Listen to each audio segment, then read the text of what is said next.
हाँ जी, अजकल अमरूदा का सीजन है ना। अमरूद बहुत बन रहे हैं, पक रहे हैं, अपने भी लगे हुए हैं खेत, वाड़ी च भी लगे हुए अपने बहुत। तो मैं थोनू एक ही गल कहना चाहनी हाँ कि अमरूद दे हमेशा बी कढ़ के खाओ, क्योंकि ये जिहड़े बी इन्ने हार्ड होंदे ना, मतलब कि पत्थर तो भी ज़्यादा होंदे आ।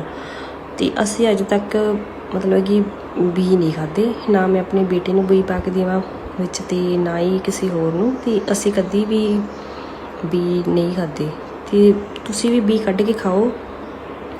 ਇਹਦੇ ਵੀ बहुत ज़्यादा हार्ड ਹੁੰਦੇ ਆ, ਇਹ ਆਪਾਂ ਨੂੰ ਅੰਦਰ ਨਹੀਂ ਗਲਦੇ, ਇਹ ਆਪਣੀ ਪੱਥਰੀਆਂ ਬਣਦੀਆਂ, ਸਟੋਨ ਵਗੈਰਾ ਬਣ ਜਾਂਦੇ ਆ ਨਾ।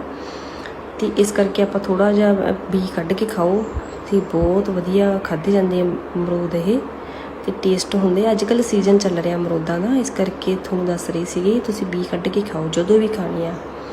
ਇਸ ਕਰਕੇ ਹਜਮ ਵੀ ਵਧੀਆ ਹੁੰਦੇ ਆ ਤੇ ਤਾਕਤ ਵੀ ਦਿੰਦੇ ਆ ਨਾ। Thank you.